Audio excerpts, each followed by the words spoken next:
how you doing, YouTube? It's Mike. This is Albatwitch Crawls. I appreciate you taking the time to click on this video. This is a follow-up to the Fordyce upgrade video. In that video, obviously, as I just said, upgrades, and I also got the body swap done.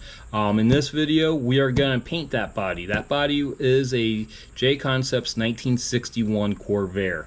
It's very cool. I dig it. It fits well on the platform, the VS410 platform. It is a 12.3 wheelbase. So I already have the body prepped with washing, and I have it scratched up or scuffed up a little bit so the paint will bind to the body. Now for the interior, I am using the Fusion all-in-one metallic copper. This stuff here. This is what I like. There are a lot of good brands you can use. You can use like the Tamiya PS or whatever. I'm sure there's other good brands as well, but this is personally just what I like. Now this is a acrylic based enamel, and what that means is it has a heavy binder of acrylic mixed into the enamel, so it holds to the plastics, otherwise in this case Lexan. They say you don't need to scuff anything or such, but it's gonna help regardless of fact. So then for the exterior of the body, I'm gonna use a few different colors from a company called Iron Lac. Now this stuff is just straight acrylic based paint.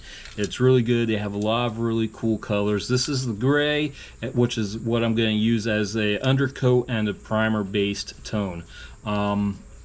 It's actually not very expensive either. This stuff is about $6 a can. I found it at the local Hobby Lobby to me here. Now, what I'm going to use to patina it will be, I'm going to go for a full rust, and I'm going to use the Modern Masters metal effects paint. This is an iron oxide paint. It just has actual iron mixed into the paint itself, and I'll show you how you use it. You just go through and you do a couple layers, and then you use a rust activator, which you let sit overnight. I usually do that 2 times or so, and you'll get a really nice rust effect out of everything. If you've seen my videos of the TRX4 sport driving with the FJ body on it, that's what I actually used on that to rust that. It looks really good in my opinion. It's something I really like. So I guess here we go. Alright guys, so before we start working here, I was just going to ask, maybe subscribe to the channel if you do like this kind of content of the RC trailing or the workbench stuff. It would definitely be appreciated and will definitely help the channel grow more. Otherwise though, let's get started and enjoy the video. Thank you.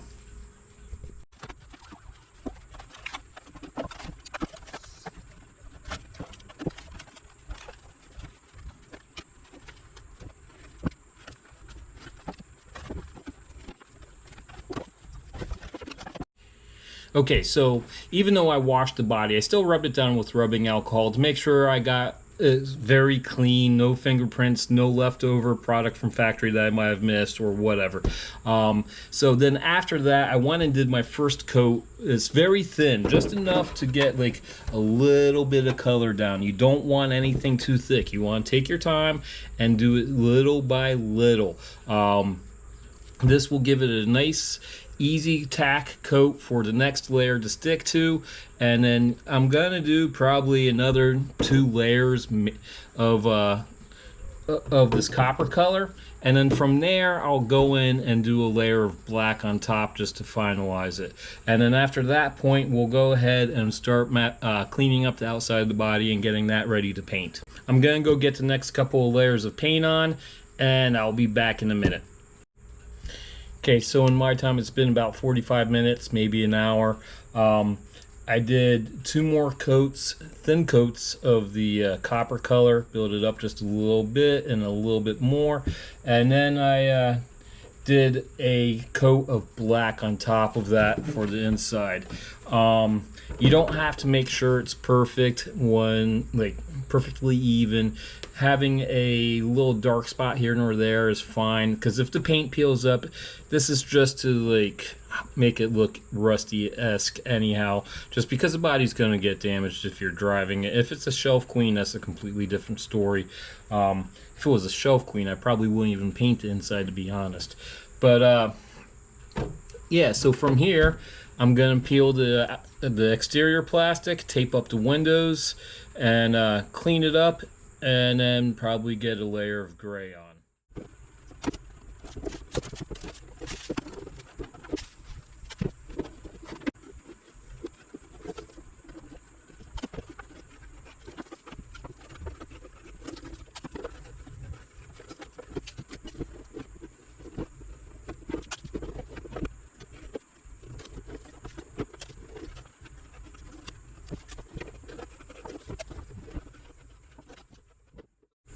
Alright, I'm back. So I got through the next stage of painting. I did 2 coats of the gray on the exterior of the body here. This stuff lays down really thick, real easy, so you gotta be careful. Now that the paint's had a chance to cure, it's cured for about 18 hours, so I definitely say we're probably good to go at this point. Don't run the risk of the paint peeling up, I would say. But I'm going to start taping it up. I'm going to tape it up on the upper half and start painting the lower half here. And so let's go.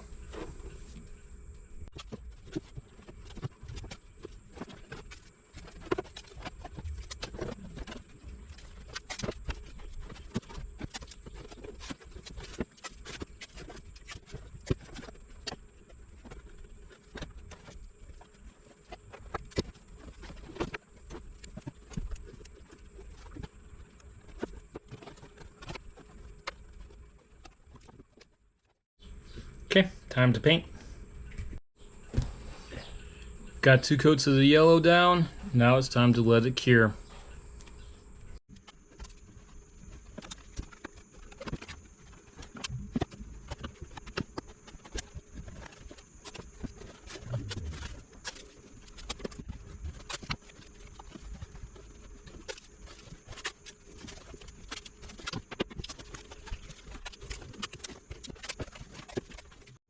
Hey, guess what? Got more tape done.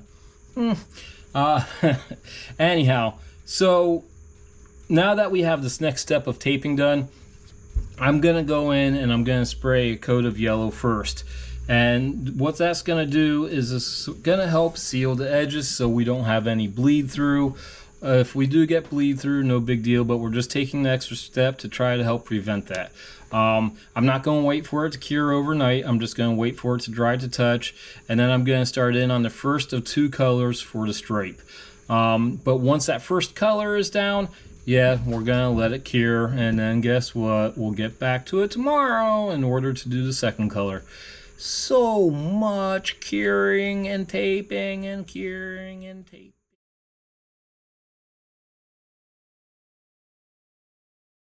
I didn't video all the other stuff because I figured once we hit that certain point, you had the idea of how that was done.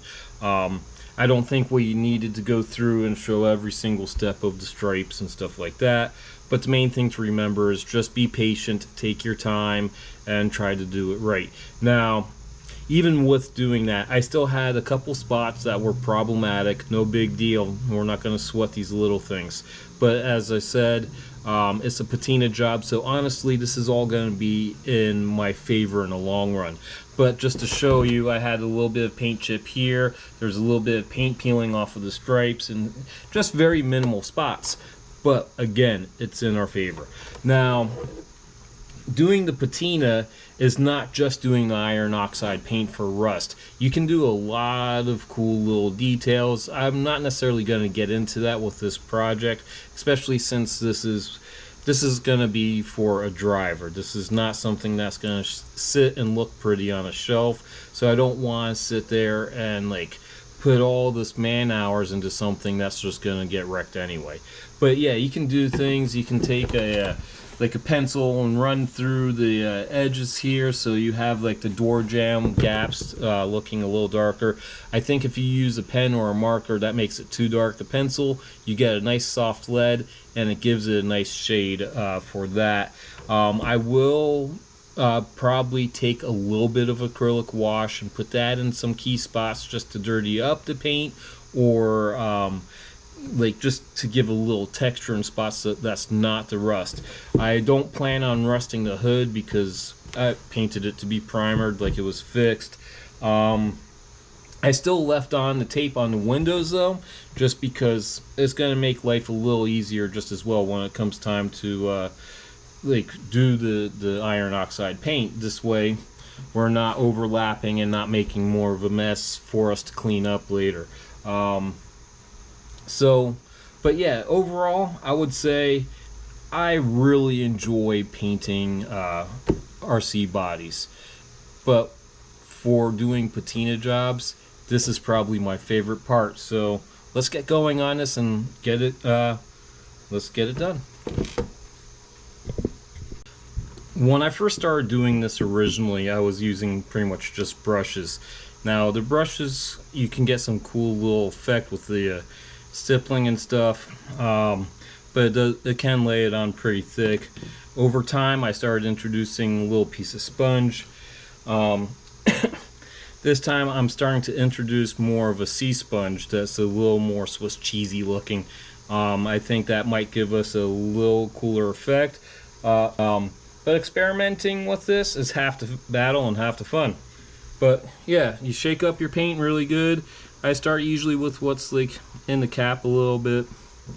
And it doesn't hurt to necessarily, because different vehicles have different problem spots, etc., etc. But it doesn't, if you're not sure of something, it doesn't hurt to take the time and look up some pictures of vehicles that have a tendency to rust, like where they might rust and what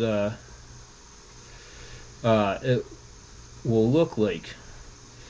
And you can see this is starting to layer on. And that gives you a good a reference point to work with.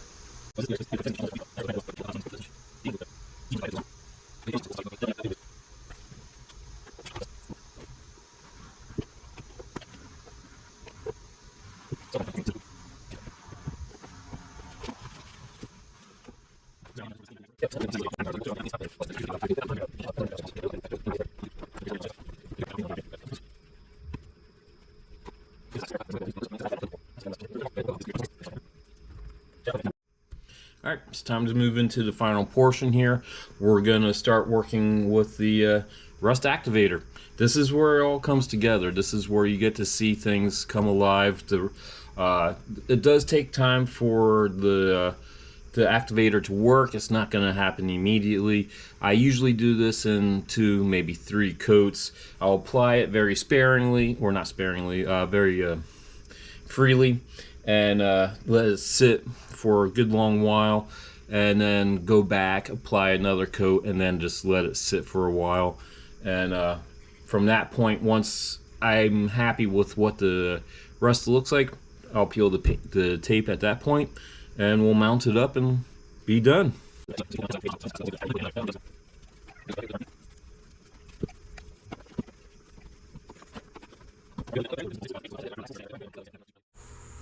Alright, check it out. So here we are with the final result. I mean, I'm pretty friggin' tickled about how this came out. I'm very happy. I honestly, how the dirty primer came out, the rooftop, I'm happy. There are things I could have done differently, but I mean, I'm stoked with what it is. You'll have to let me know what you think in the comments. And as well, let me know if you want me to do a salt patina video. I'll gladly show you guys how I do that if you're interested. But otherwise, I'm pretty excited to get this out on the rocks for its maiden voyage. Look at some of these little details. It's pretty cool. Like that sea sponge worked out really well, giving it a nice little effect. But anyhow, yeah, I'm excited to get it out for its maiden voyage. And with that in mind, I'd appreciate it if you want and subscribe to the channel. It would help me grow and you won't miss that voyage. So I'll catch you next time.